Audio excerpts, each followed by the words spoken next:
Méditation du 21 avril. Il n'est pas resté à mi-chemin. Il était déjà la 6e heure environ, et il y eut des ténèbres sur toute la terre, jusqu'à la 9e heure. Le soleil s'obscurcit, et le voile du temple se déchira par le milieu. Jésus s'écria d'une voix forte, « Père, je remets mon esprit entre tes mains. » Luc 23, versets 44 à 46. Tous les récits parallèles de Matthieu, Marc et Luc concernant les derniers moments du Seigneur sur la croix déclarent que peu avant de mourir, Jésus poussa un grand cri et rendit l'esprit. Voir Matthieu 27, verset 50, Marc 15, verset 37 et Luc 23, verset 46. L'apôtre Jean, cependant, ne rapporte que ces dernières paroles. Tout est accompli. Jean 19, verset 30. Que voulait-il dire?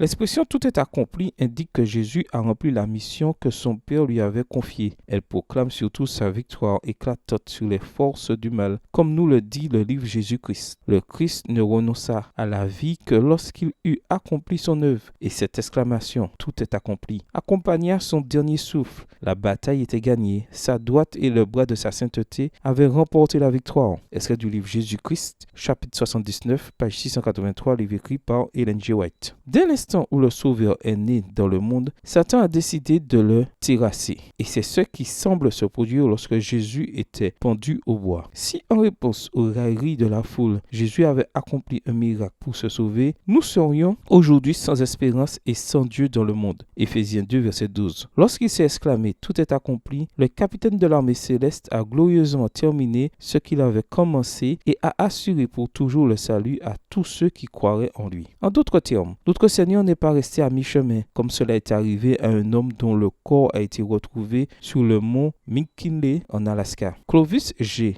Chappell raconte comment l'homme est mort, assis au pied d'un arbre. Sur l'écorce, il avait dessiné un doigt pointant vers l'endroit où il était assis. Puis une inscription disait « la fin de la route ». Il semblerait que cet homme ait entrepris d'atteindre le sommet, mais s'apercevant qu'il n'y arriverait pas, il s'était résigné à mourir à mi-chemin. Ce n'est pas le cas de notre Seigneur. Bien qu'il ait été la cible des attaques les plus féroces de Satan, il a parfaitement rempli la mission qu'il avait amenée dans ce monde. Et parce qu'il n'est pas resté à mi-chemin, aujourd'hui, vous et moi pouvons fêter ensemble sa victoire, car sa victoire est notre victoire. Prière. Merci Jésus d'avoir parcouru tout le chemin de la crèche au calvaire pour me sauver. Merci également parce que ta victoire m'assure que moi aussi, je terminerai ma course victorieusement. Bonne journée à vous et que le Seigneur vous bénisse.